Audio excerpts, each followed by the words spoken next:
estamos en un nuevo encuentro de este espacio denominado Terapia de Moda, con una invitada del país de Chile, que ahora una colega psicóloga que aprecio mucho y que pude conocer, y voy a pedirle que se presente. Hola Fernando, gracias por invitarme, de verdad que ha sido muy bonita esta invitación, pese a que es en momentos tan difíciles para ustedes, me pone muy contenta poder estar acá y que me hayas invitado. Yo soy Marcela Merino, soy psicóloga, psicóloga clínica principalmente, trabajo con niños, adolescentes, adultos. También soy docente de pre-posgrado en distintas materias relacionadas obviamente a la psicología. Y actualmente lo que estoy haciendo en términos de formación es que me estoy formando como analista junguiana. Entonces, ahora estoy partiendo mi 4.º año de formación y todavía me queda como 1 o 2 años más, son esas formaciones largas que uno hace. Así que eso es lo que, en eso estoy, digamos, en términos profesionales. También soy mamá, entonces parte de mi vida también muy dedicada a la crianza. Eh, y bueno, aficionada, me encanta el arte, me encantan las películas, la música, todas esas cosas que encuentro que son tan importantes para el alma, ¿no? La literatura y todo eso. Así que bueno, acá estoy acompañándote, pues, Fernando. Bien, bueno, Marcela, yo decidí, como te dije en la charla previa, decidí conectarme con vos. Hoy está haciendo 15 días, 2 semanas yo estoy en la ciudad de Bahía Blanca, de la provincia de Buenos Aires, en Argentina, y tuvimos hace 2 semanas una tragedia que fue una inundación que arrasó la ciudad entera. Entonces, bueno, yo en lo personal, tratando bueno, viste cómo es esto de nuestra profesión y el vivir, ¿no? Por un lado, uno siente y piensa que hay que seguir adelante, por un lado en lo personal, y también siento como un plus en cuanto al compromiso como terapeuta, porque la verdad que al afectar esto que nos pasó, no solo ha afectado materialmente, sino se ve claramente un, un deterioro psíquico, por lo cual tenemos que estar atentos y, como siempre, principalmente estar atentos con uno mismo. Cuando a los días se me viene tu nombre primero porque te he conocido y fue muy linda experiencia haber estado en Viña del Mar. Creo que fue un curso que vos diste sobre arte terapia, a mí también me apasiona. Como buenos admiradores de Carl Jung, me parece que el arte, yo creo que está súper asociado a la psicología y sobre todo para estos autores.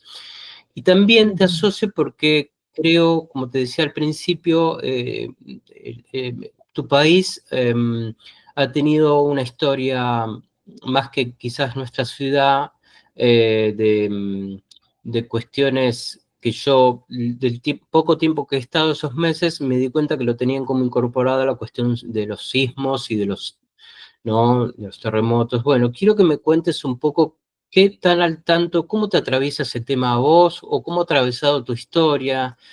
Quiero decir, si eso ha sido un factor estresante en vos. Y también te lo pregunto también como un pedido de ayuda, ¿no? Para que este espacio, esta conversación, también la podamos compartir y que desde nuestro lugar podamos tratar de calmar un poco las cosas. Sí, sí. Sí, bueno, tú tienes toda la razón en eso. Nosotros acá tenemos una historia, ¿no? En relación a los sismos, los terremotos. Eh, y yo creo que no hay nadie acá en Chile, o quizás muy poca gente, que no tenga una historia relacionada con algún evento de los tantos que hemos tenido. Algunos, por supuesto, han sido mucho más graves, más significativos, que han implicado más daño, otros menos. pero todos tenemos historias personales, historias de nuestras familias que han vivido, que han estado, que han lidiado con esas situaciones, ¿no? Y en mi historia personal también, ¿no? Desde mi papá, por ejemplo, que estuvo en el terremoto de Valdivia, que a la fecha sigue siendo el más fuerte registrado en la historia, ¿no? No solo de Chile, sino que de todas partes. Mi padre estuvo en ese terremoto y bueno, historia más mía, he estado en muchos que son más pequeños, pero también en el terremoto del 2010, que fue el último, como bien importante, ¿no? Acá en Santiago. Entonces, claro, tenemos algo en donde todos podemos tener alguna historia. Y hay algo bien importante en eso, ¿ya? Porque, por ejemplo, yo te puedo contar desde esto, desde lo personal, pero que muchos chilenos compartimos, que es que nosotros crecemos desde que somos niños, niñas, escuchando estas historias, ¿sí? Nosotros escuchamos historias de nuestros familiares, de los adultos de nuestra vida, de situaciones como esta que vivieron y cómo fue y qué hicieron y cómo se ayudaron entre ellos, qué cosa resultó, qué no resultó, y crecemos escuchando esas historias muchas veces, ¿no? Y bueno, como buenos niños, a los niños les gusta escuchar historias, entonces uno pide que se la cuente de nuevo, y cuéntame la historia de cuando estuviste en el terremoto, y uno escucha mucho de eso. Tiene un impacto muy importante en nosotros cuando escuchamos las historias que otros han vivido, porque de alguna manera en términos emocionales y en términos mentales sabemos que eso existe, ¿no? Sabemos que los terremotos son una realidad, que acá en Chile pasan, que nuestra gente la ha vivido, y sabemos más o menos qué es lo que hay que hacer si es que eso pasa, ¿ya? Entonces, incluso uno siendo niño que no ha vivido ningún terremoto, ya tenemos historias y tenemos en nuestro imaginario, ¿no? En nuestra mente, ya tenemos esa realidad incorporada. Eso es súper importante porque después cuando nos llega el momento de experimentarlos nosotros, ¿no? No nos llega como algo tan nuevo ni tan sorpresivo, sino que ya tenemos estas historias, sabemos que esto pasa y tenemos más o menos un plan, por así decirlo, sabemos lo que hay que hacer, ¿no? Ok, más o menos, ¿de Esto, qué se trata ese plan? claro, porque depende de donde uno esté, por ejemplo, depende de donde uno esté, si uno está cerca del mar o si uno está más lejos del mar, cómo protegerse de un sismo, cosas muy concretas, muy materiales, ¿no? Que si es que estoy en el mar tengo que irme a la altura, si estoy en un edificio puedo irme para arriba, al último piso, pero si no, correr hacia el cerro, ¿no? Eh, Incluso acá en Chile tenemos mitologías, ¿no? Tren y Caicay, que son historias míticas que cuentan y que tienen incorporado el tema de que la Tierra se mueve, ¿no? Y qué hay que hacer cuando la Tierra se mueve. Entonces es bien interesante cómo esto está incorporado, ¿no? No solo en las historias directas que nos cuentan nuestras familias, ¿no? Nuestra gente, sino también incluso en las mitologías, ¿no? Como más originarias. Entonces, ¿qué es lo que ocurre? ¿Qué es lo que se pudo monitorear, por ejemplo, acá en Chile después del último terremoto? Se pudo monitorear que las personas que crecieron sin historias relacionadas a eventos como este, generaron mucho más síntoma después y mucho más síntoma relacionado a estrés postraumático, por ejemplo, que las personas que sí habían crecido, las personas que sí crecieron escuchando estas historias, de alguna manera tenían alguna preparación emocional, mental para esto, y si bien, por supuesto, podían presentar igual mucha ansiedad, miedo y otras cosas, no llegaron a desarrollar un síntoma súper, súper potente ni tan disfuncional, ¿no?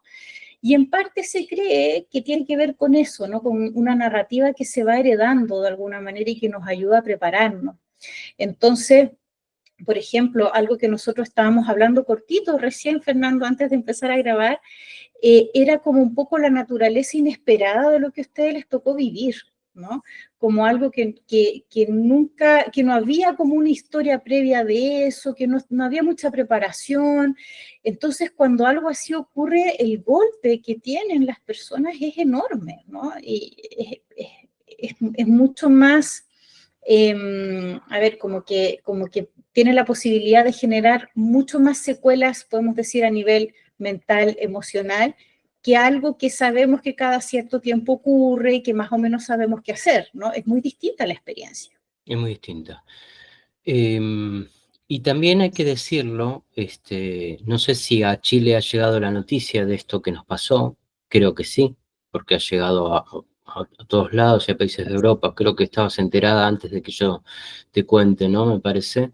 Pero dentro de esas noticias que llegaban de los medios, que mostraban los medios, hay que decir esto, y que creo que tiene relación con la poca preparación mental y de historia, salvo que creo 40 años atrás había ocurrido algo parecido, pero no tanto, que es el nivel espontáneo que ocurrió de solidaridad te diría a nivel Mm, país, y eso es algo ya. muy importante, muy bonito. Eh, y bueno, eso, una solidaridad real de muchísima gente donando cosas hasta el punto que hasta sentías que había por demás, colchones, ropa, Mm. alimentos, etcétera, etcétera, etcétera, y compañía. Personas que se ofrecían desde nuestro lugar como situaciones de escucha. Bueno, eso me parece muy interesante.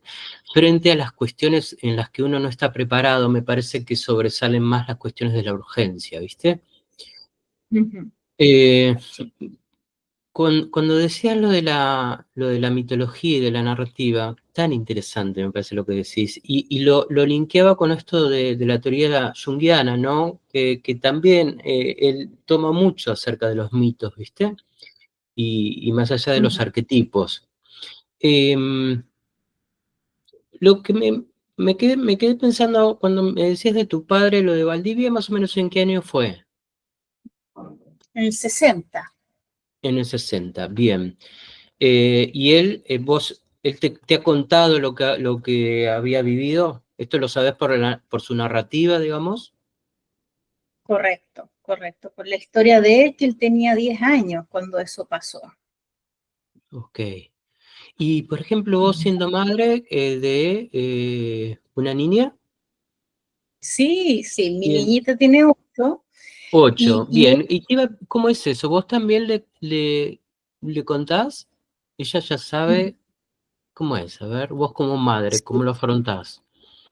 sí, por ejemplo, acá, bueno, a mi niña le ha tocado vivir como estos sismos, temblores más suaves para nosotros, ¿no? Para nosotros son suaves, quizás otra persona no está acostumbrada a ser fuerte, ¿no? Pero le ha tocado vivir esos sismos más suaves. Y bueno, nosotros no vivimos cerca de mi padre, por ejemplo, entonces yo me he encargado de contarle a ella la historia que vivió mi papá cuando tenía 10 años y cómo fue cuando yo viví el terremoto 2010, por ejemplo. Y esta, como ella es pequeña, tiene 8, son historias que le he contado muchas veces, porque también ella, bueno, va olvidando o me va pidiendo, oye, cuéntame cómo era de nuevo y cómo fue, y volvemos a revisar la historia. Y entonces eso, de nuevo, ella, si bien no le ha tocado vivir un terremoto fuerte acá, sí tiene muy claro que la Tierra se mueve y que se mueve con frecuencia, ¿sí? Que hay veces que se mueve poquito, hay veces que se mueve muy fuerte, hay veces que se rompen cosas, hay veces que se caen.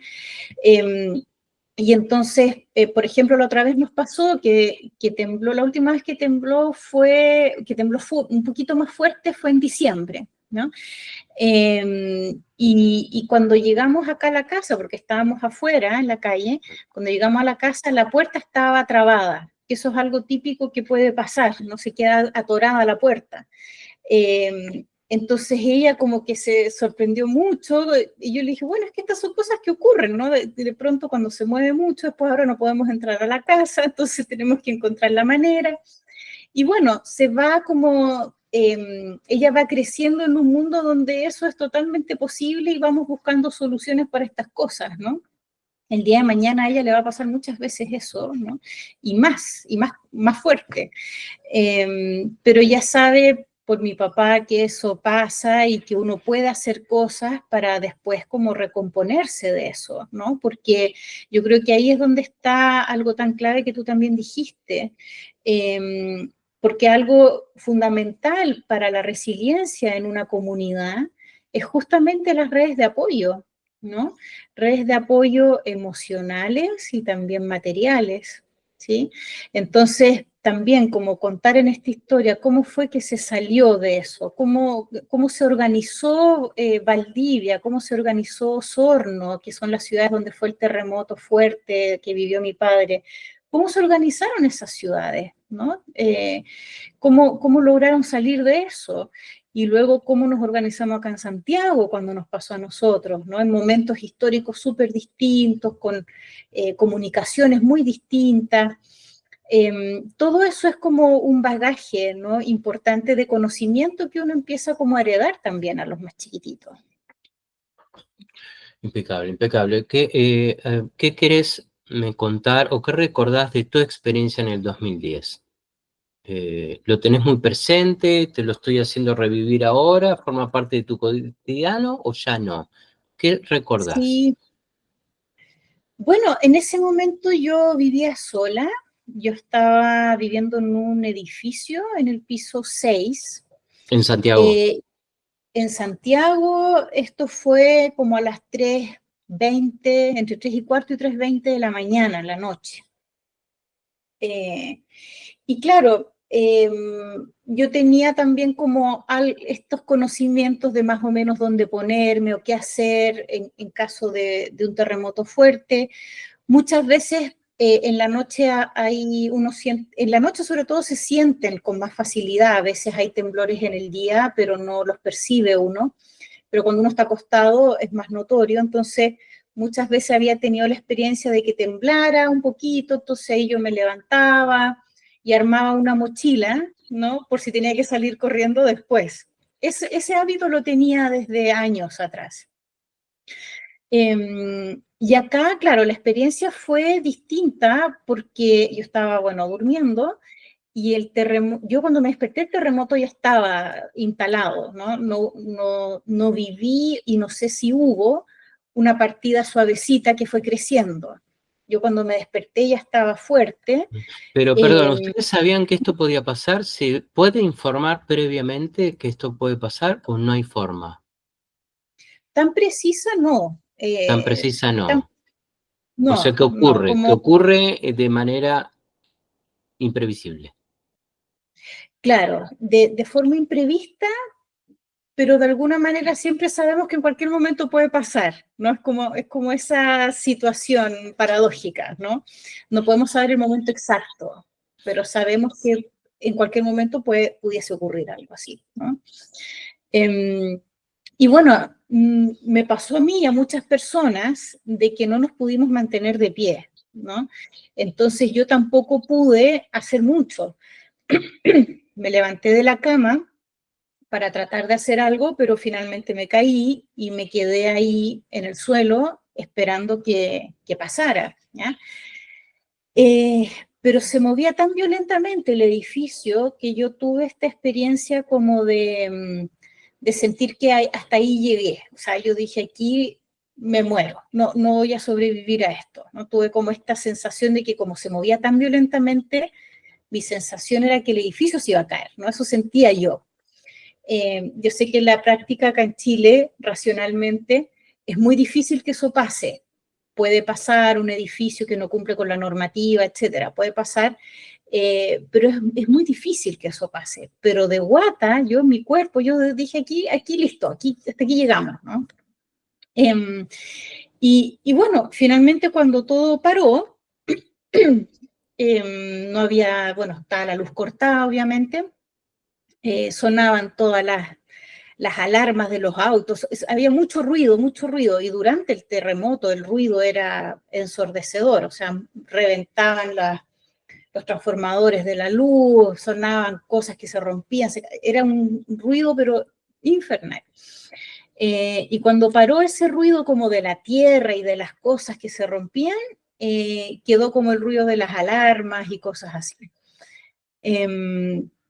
Y bueno, ahí en realidad es como un momento también de shock, ¿no? Uno no sabe inmediatamente como cuál es la situación, en qué está uno. Yo me levanté, empecé a caminar, pero me empecé a tropezar con todo, y ahí me di cuenta que todas las cosas, o muchas, se habían caído al suelo, ¿no? El televisor, las cosas que tenían el velador, lámparas, libros, estaba todo en el suelo. Entonces me iba como tropezando con todo. Y bueno, ahí armé una mochila, ¿no?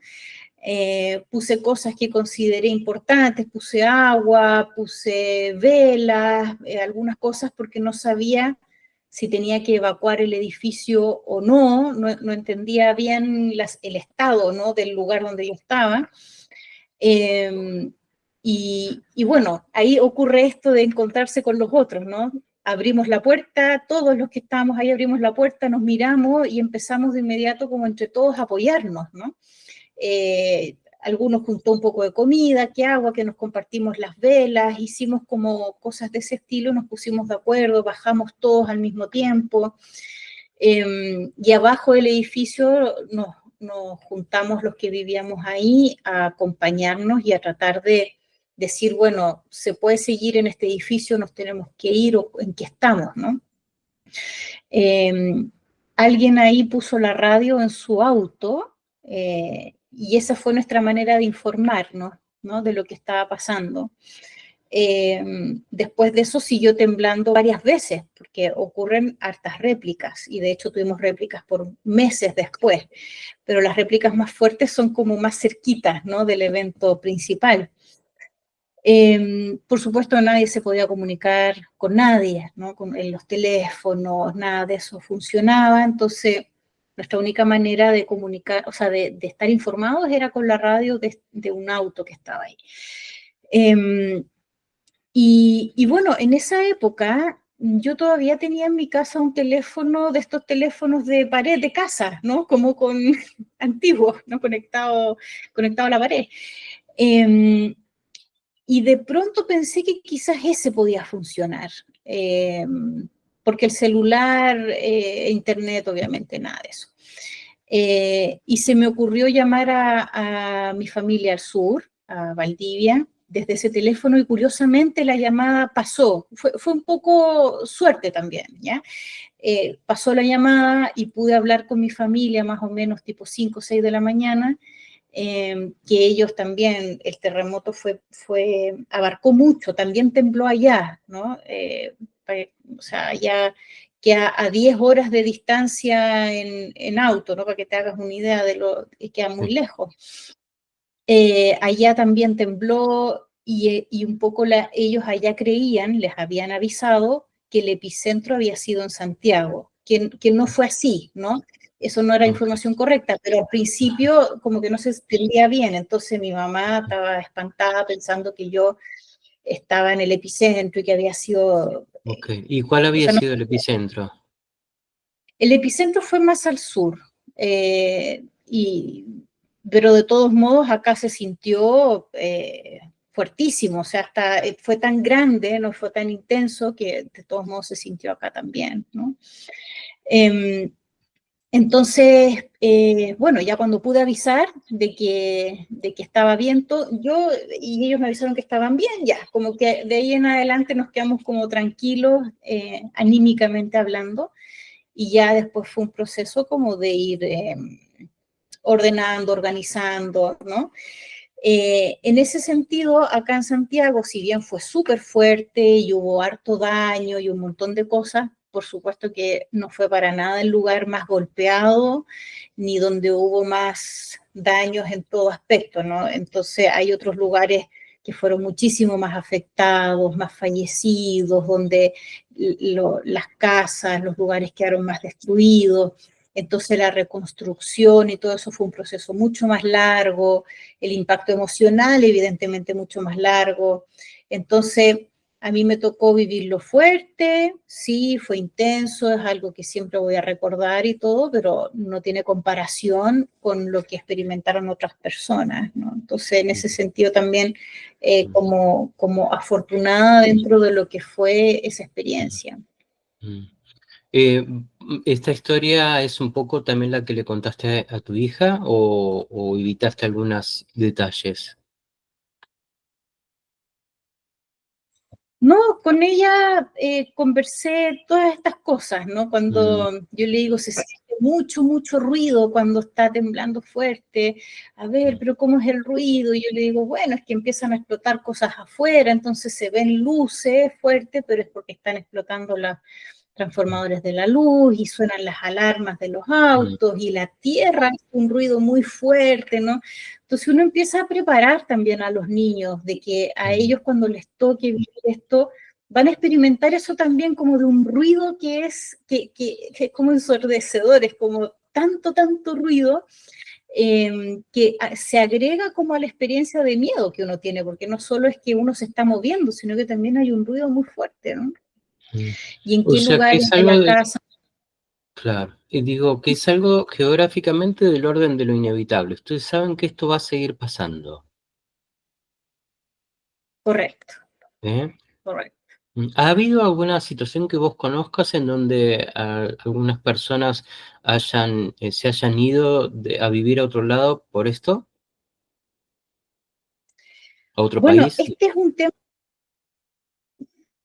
un tema importante porque aquí también se habla se habla de la resiliencia en muchos aspectos y muchos niveles, ¿no? Una cosa es la resiliencia como que se construye a nivel individual, hay una resiliencia que se llama la resiliencia familiar, está la resiliencia comunitaria, ¿no? Pero también hay un tipo de resiliencia que la vamos a entender como, por ejemplo, ¿qué es lo que pasa cuando en un lugar costero, ¿no es cierto?, donde llega un tsunami, arrasa con la mitad de las cosas que están ahí en la costa? ¿Qué es lo que hacemos como política pública después de eso? ¿Volvemos a construir en el mismo lugar donde pasó la ola? O decimos, ah, mira, si hay un tsunami, la ola llega hasta acá, entonces no deberíamos construir ahí, ubiquemos estas casas en estos lugares que son más seguros. Eso sería una resiliencia como a nivel de política pública, podemos decir, en donde se aprende de la experiencia y entonces construimos ciudades, pueblos más seguros, dada la experiencia que tuvimos, ¿ya? Y eso sería reubicar a las casas, ¿no? O incluso también aquí personas que se van a vivir a otros lugares, pero ya por decisión personal prefieren vivir en otros lugares, ¿no? El tema es que en general no hay mucha resiliencia en ese aspecto, ¿sí? Es algo en lo que tendemos a fallar bastante y que, por supuesto, también es como, pero ¿cómo? Si acá en Chile siempre pasa esto, ¿por qué? ¿Por qué vuelven a construir en lugares donde la gente en 10, 15, 20 años más puede volver a perderlo todo, ¿no? Quedan en una situación de vulnerabilidad muy grande. Entonces, en ese sentido, claro, hay a nivel de política pública, si bien hay harta protección en ciertos aspectos, por ejemplo, esto de la normativa para los edificios y todo eso está como regulado para protegernos, ¿no? Pero en otro nivel da la impresión que no se aprende mucho, ¿ya? Y que se sigue construyendo en lugares que sabemos ya, están las marcas de donde pasó la ola, el tsunami, pero ahora hay casas ahí, ¿no? Entonces, como algo muy loco. Y en eso hay familias que sí toman decisiones como de irse a otros lugares donde saben que la ola no va a pasar. Yo no he conocido personas chilenas que digan, no, yo me voy de este país porque tiembla mucho, pero sí yo sé que pasa más con personas extranjeras que vienen acá, que se asustan mucho, ¿no? De esto que pasa aquí, pero también yo lo veo un poco asociado a lo que te contaba antes, ¿no? Que en el fondo los chilenos hemos crecido con esto, es parte de ser chileno, pero alguien que viene de afuera quizás le va a tomar más tiempo habituarse a esto, ¿sí?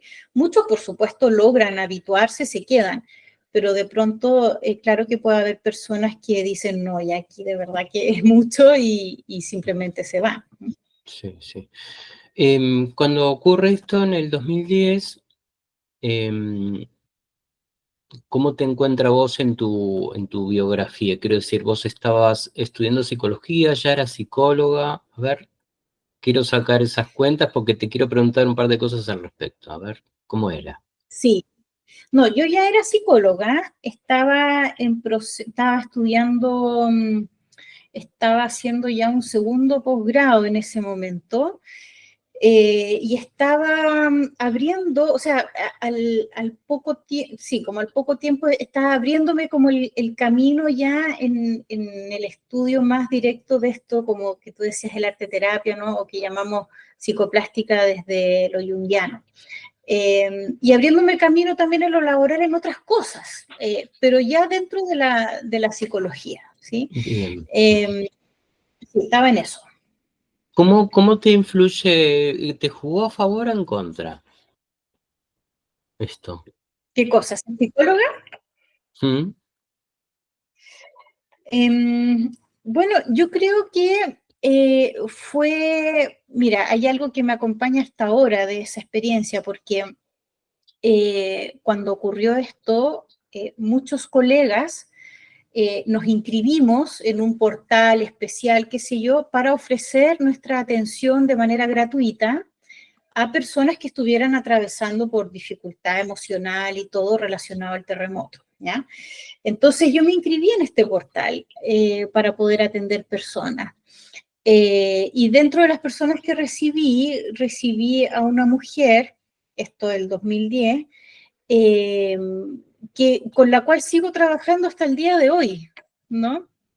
Si bien hasta el día de hoy no estamos trabajando como esto de sesiones semanales todo el tiempo, no, ya pasamos esa etapa, pero sí cada cierto tiempo todavía la sigo viendo, vuelve a la consulta para ver ciertos temas puntuales, después se va, después vuelve, ¿no? Pero sigo en contacto con ella y es algo súper bonito que me recuerda siempre esa época, ¿no? De que en esa época se necesitó tanto. Entonces también a nosotros o a mí, puedo hablar de mí como psicóloga, al acompañar a otros también que estaban viviendo esta experiencia desde ángulos distintos, ¿no? También en eso uno va elaborando y procesando su propia experiencia, ¿no?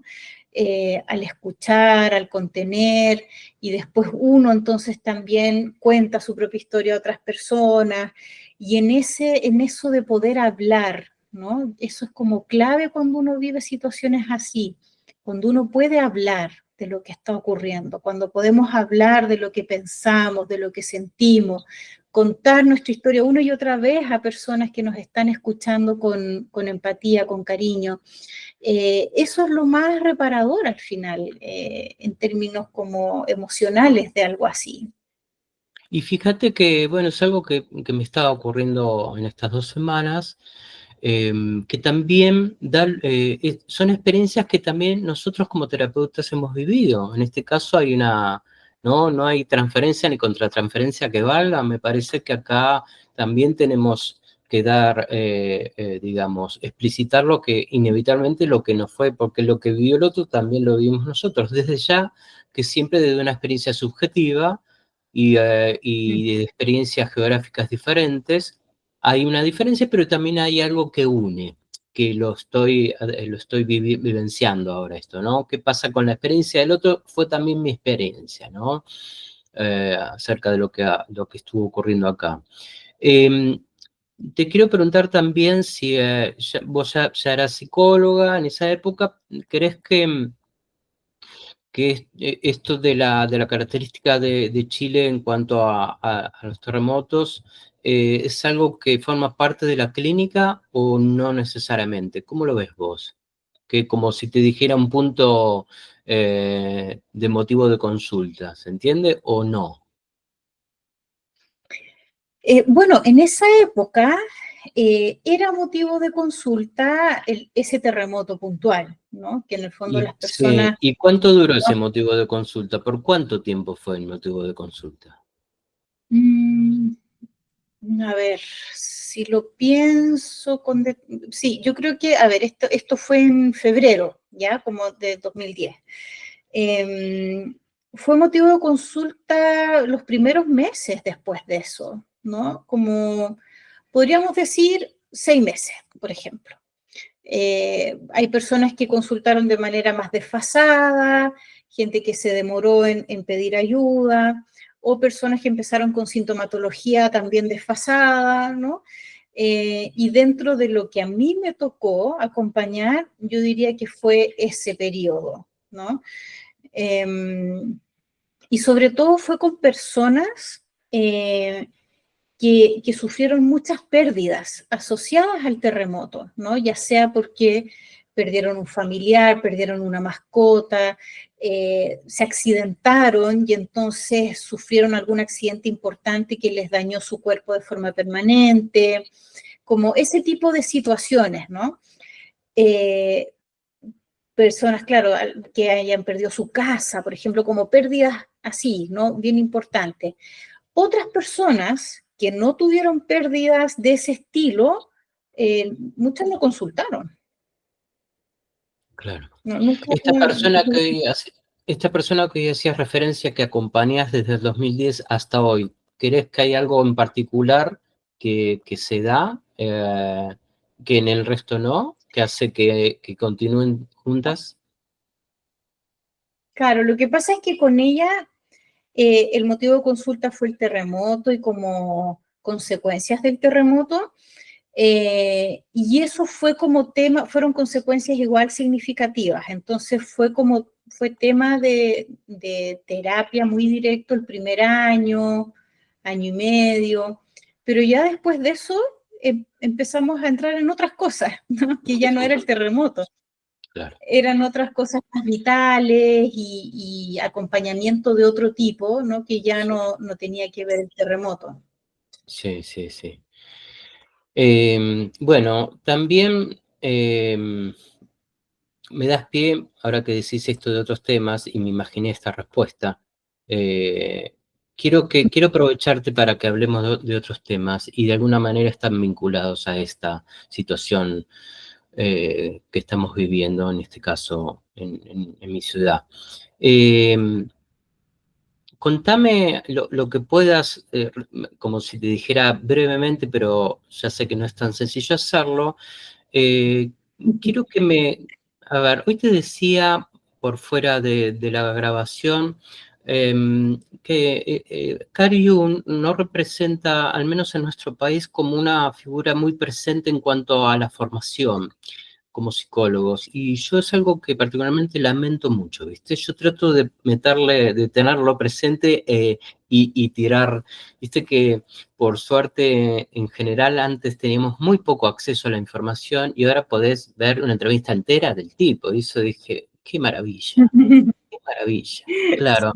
Pero no lo quiero hacer, lo quiero hacer, siento la necesidad de hacerlo extensivo y no quedármelo solamente para mí, ¿viste?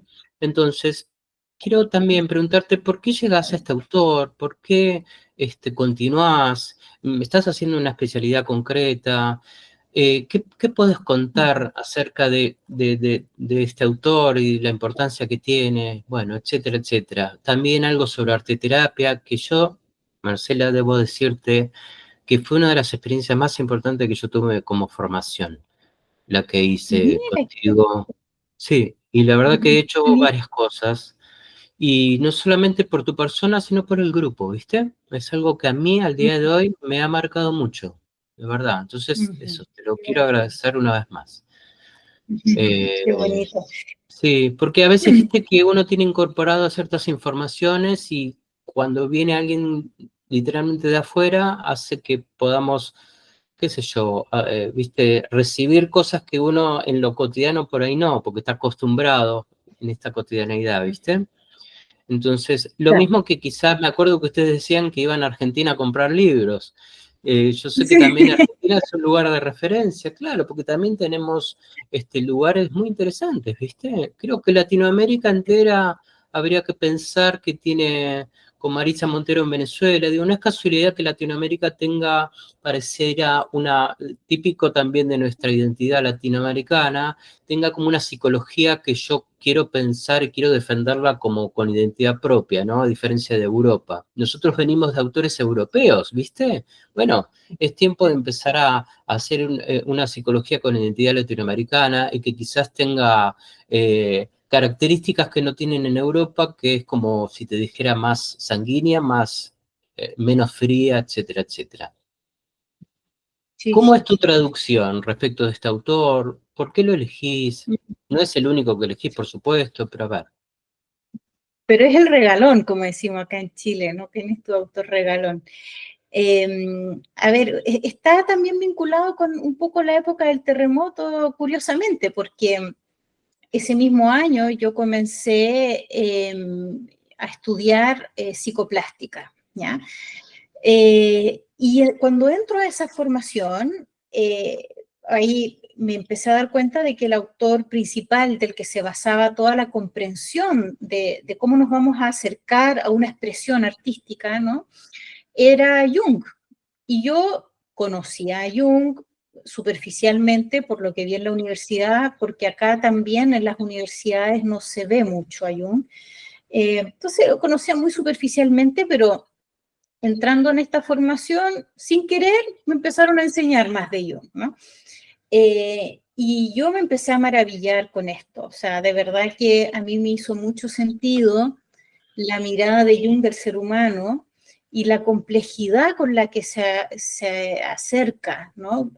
Siempre me parecía que las otras miradas teóricas todas traían algo de verdad, pero se me quedaba como un poco corto. Me daba la impresión que el ser humano era mucho más complejo que esto que me explicaba la teoría sistémica y todo eso, ¿no? Eh, entonces acá en Jung encontré algo que me abría la mirada más y que no va en contra de las otras, no va en contra de lo cognitivo-conductual, lo sistémico, lo freudiano, nada, no va en contra, sino que al revés, amplía, ¿no? Es como que se agrega a eso. Y eso me parece muy interesante, muy bonito. Entonces, bueno, yo terminé ese diplomado, que era de un año, y dije, no, yo necesito conocer y estudiar más a Jung. Entonces, al año siguiente, entré al magíster de la teoría junguiana, que estaba en esa época. Y eso fueron 2 años de estudio específicamente de la teoría junguiana, tanto en lo teórico como en lo clínico, ¿no? Y bueno, una vez terminado ese magíster, pasaron varios años, pasaron como, sí, como 10 años, en que yo seguí vinculada acá. Hay una sociedad, ¿no? La Sociedad de Psicología Analítica, acá en Chile. Entonces me incorporé a esa sociedad, en donde acá se hacen cursos, reuniones, actividades, se hace la jornada, ¿no es cierto? Entonces hacen cada 2 años, un mini como congreso, podemos decir, entonces, donde se juntan ponencias de todo Chile. Entonces seguí como vinculada al grupo y tenía como esta intención de que en algún momento quizás yo iba a entrar a la formación de analista, que ya la formación para ser analista junguiana es una formación mucho más profunda, más larga y muy como que el terapeuta está muy puesto en esa formación, ¿no? Es teórica, pero también es muy personal, es muy profunda. Vivencial, muy vivencial. A ver, Exactamente. ¿en qué sentido? ¿En qué sentido sería? ¿Cómo sería eso? Por ejemplo, primero para entrar, a uno le hacen una entrevista y uno tiene que primero escribir X cantidad de páginas de una autobiografía, ¿no? Entonces ya uno tiene que tener alguna elaboración, por ejemplo, de su propia vida, ¿no? También uno debe tener cierta cantidad de horas de supervisión junguiana y de terapia, ¿no es cierto?, de terapia junguiana también, para un poco asegurar de que de verdad uno tiene ese interés genuino y uno está empezando a mirar la vida desde ese ángulo, que es finalmente una mirada simbólica, ¿no? Esa es la mirada junguiana, es una mirada simbólica. ¿Qué sería una mirada simbólica? Una mirada simbólica significa que somos personas, por ejemplo, a ver, decimos como en la palabra teórica es tener una actitud simbólica, ¿ya? ¿Y cuál es la actitud simbólica? La actitud simbólica la tiene la conciencia, ¿no? Y es como esta actitud que tiene la conciencia de acercarse a la vida, a las personas, a las cosas, a los objetos, a las situaciones de vida, y mirarlas más allá de lo concreto que son. Entonces, por ejemplo, yo, a ver, tengo una cierta experiencia con una amiga, me pasó algo, ¿ya? En términos emocionales, y entonces esta amiga tiene ciertas características que a mí me hicieron enojar y pasó algo con ella, ¿no? Si yo tengo una actitud simbólica, yo puedo no solamente ver esto como una pelea que tuve, ¿ya? Y dejarlo, sino que además ver que en esa experiencia que tuve con mi amiga hay cosas también internas que yo puse y que están ahí en esa pelea, y que quizás mi amiga está representando aspectos míos personales que no estoy mirando bien, por ejemplo, ¿ya? Ahí donde viene el concepto de sombra. Por ejemplo, ahí pudiera entrar el concepto de sombra. También, por ejemplo, cuando nosotros nos enfermamos o tenemos síntomas de algo, yo puedo decir, sí, yo normalmente sufro de dolores de cabeza y me duele la cabeza mucho, entonces tomo esta pastilla para el dolor de cabeza. Y puedo vivirlo solo como un síntoma y ya. Pero si yo tengo una actitud simbólica, yo voy a tratar de decir, bueno, ¿y por qué me pasa esto específicamente? ¿Por qué me duele la cabeza y no me duele la guata, la garganta? ¿Por qué no me duelen otras partes del cuerpo y es la cabeza, ¿no? Entonces, probablemente la cabeza también está simbolizando aspectos internos míos. A lo mejor hay algo, no sé, tengo mucho sobrepensar, por ejemplo, poco momento de descanso, o a lo mejor hay algo que me está molestando en términos mentales, como puedo intentar comprender el dolor, no solo como dolor, que es un dolor real, concreto, material, pero también como algo que simboliza otras cosas. Y desde ahí yo puedo también tomar decisiones distintas para mi vida. Porque si yo tomo conciencia de que en realidad estoy durmiendo poco, estoy comiendo mal y por eso estoy con síntomas, y que entonces no me estoy cuidando, ¿ya? Entonces yo puedo decir, bueno, quizás tengo que cuidarme más, por ejemplo, ¿no? Y entonces tomo decisiones en función de los símbolos que yo empiezo a comprender. Lo mismo y más directamente con los sueños, por ejemplo. Yo puedo soñar cosas y ver en esos sueños símbolos de experiencias internas y de situaciones que estoy viviendo ahora y tomar decisiones en función de eso para mi vida.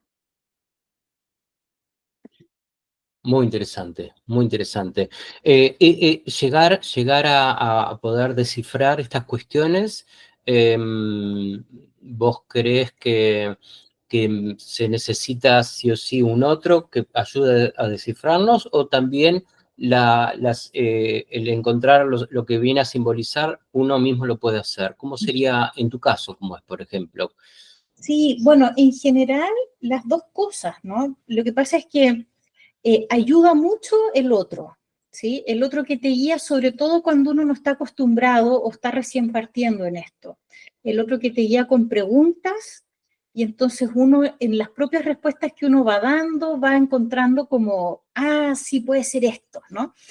Pero ya después cuando uno se habitúa y empieza a desarrollar la propia actitud simbólica, ya esto empieza a ocurrir como de forma más fácil y más automática, y uno puede ir mirando sus propios símbolos, pero te podría decir que siempre la mirada del otro ayuda a llegar un poquito más lejos, ¿no?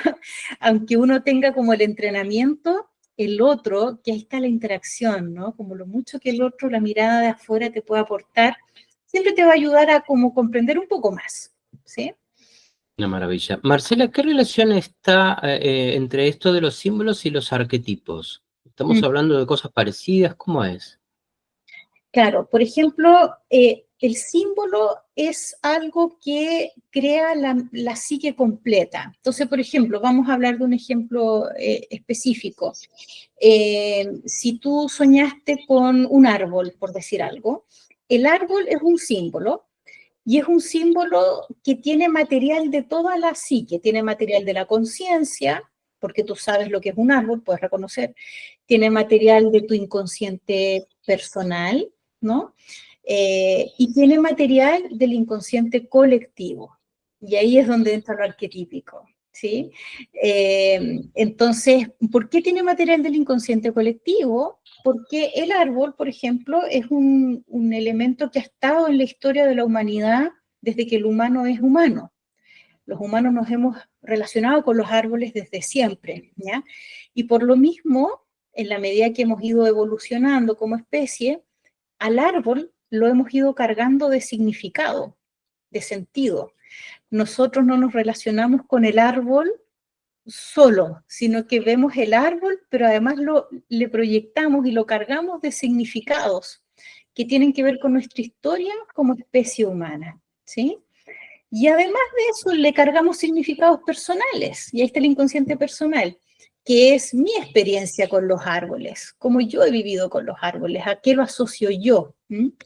Entonces, por eso es que cada símbolo también es único para cada persona, pero a la vez es compartido, que eso es lo bonito de la teoría junguiana, porque todos nos relacionamos con el árbol y le hemos cargado un significado colectivo al árbol, pero a la vez le agregamos algo personal, y ahí está lo único, ¿no? Entonces, el símbolo sí tiene aspectos también de lo arquetípico, como dices tú. Bien. Veo de fondo en esa pared un maravilloso objeto decorativo que, si mal no veo, son mandalas. ¿Puede ser? Simulan ser mandalas. Sí, como atrapasueños mandálicos, ¿no? Claro, hay una relación de lo que puedo conocer entre los mandalas y la teoría junguiana, ¿puede ser? ¿Crees que esto es casualidad? Bueno, es que de alguna manera podemos entender el mandala como un símbolo, ¿no? De la psique completa. Entonces, de alguna manera esta forma mandálica es un símbolo, ¿no? En donde la parte de afuera es lo que está en contacto con el mundo exterior, y así van las capas hacia adentro, ¿no? De profundidad. Y en el centro del mandala estaría el self, ¿sí? Entonces, como la parte más profunda, más original, más auténtica. Y lo de afuera, hacia afuera, lo que está en contacto con la realidad, ¿sí? Entonces, claro, por eso es que pintar mandalas tiene un impacto también psicológico, ¿no? El pintar mandalas es un estado meditativo activo, y tiene como un efecto tranquilizador también, porque es como que simbólicamente estuviéramos recorriendo toda nuestra psique, ¿no? Y la estuviéramos integrando de alguna manera. Una maravilla. Como para ir terminando esta maravillosa charla, Marcela, quiero preguntarte por otro concepto que me parece fundamental en la teoría junguiana y que también creo que me parece a mí que no es casualidad que estemos nosotros charlando en este momento, que es el de sincronicidad. Ajá. Bien, ¿cuál es la pregunta puntual? Porque es un tema gigantesco. Bueno, siempre me ha llamado la atención y quizás sepas, yo soy muy fanático de la música y demás, y vos sabés que hay un disco de una banda inglesa que lideraba Sting, que es The Police, y hay un disco muy famoso de ellos llamado Sincronicidad, que hace alusión claramente a la teoría junguiana, y porque parece que Sting estaba en esa época haciendo una terapia junguiana. Cuando yo claro, en el año 83 yo no conocía todo esto. A medida que me fui enterando, más me empezó a gustar el disco, las letras, etcétera, y tampoco era casual. Y pensaba que esta intención mía de conectarte a vos, creo que tiene que ver con una cuestión de puesta en marcha de una sincronicidad. ¿Cómo entendés vos el concepto? Ujú, ujú. Bueno, a ver, un poco está súper ligado a lo simbólico también, sí, que hablábamos antes. Porque acá que algo sea sincrónico o no, de alguna manera, depende mucho de la actitud de la conciencia, ¿sí? Siempre en lo junguiano, si bien es una teoría del inconsciente colectivo, y es de la teoría profunda y todo, o sea, de la psicología profunda, eh, la conciencia tiene un rol muy importante en la teoría junguiana, ¿sí? Porque la actitud de la conciencia, cómo la conciencia se acerca a conocer su propia psique, podemos pensar, y cómo se relaciona con lo de afuera, es fundamental para el desarrollo individual, ¿ya? Entonces, de alguna manera, ¿qué es lo que pasa con la sincronicidad? Es como verlo así, ¿no? La conciencia se aproxima a cierto evento, cierta situación, y puede hacer estos vínculos, como decir, bueno, esto que ocurrió acá afuera tiene relación con algo que pasa adentro, ¿no? Entonces, por ejemplo, ustedes acaban de vivir una situación súper compleja, ¿no? Muy traumática también para muchas personas, para algunas en mayor vulnerabilidad que otras, etcétera. Y ahí también está la posibilidad para las personas, por ejemplo, de poder pensar, bueno, cómo esto también tiene un sentido, ¿no? Dentro de la escala, por ejemplo, vital de la comunidad, pero también a nivel individual. Y ese es un salto súper difícil de hacer porque uno está viviendo una situación que es horrible, es una pesadilla, ¿no? Entonces, es algo que habitualmente no podemos hacer de inmediato, ¿no? Pero a la medida que va pasando el tiempo y tenemos una perspectiva más grande de una situación, podemos decir, bueno, en realidad esto fue muy sincrónico con ciertas situaciones sociales, por ejemplo, que estaban ocurriendo, y tiene sentido desde ahí, o es sincrónico con situaciones individuales también que quizás yo estaba viviendo, ¿no?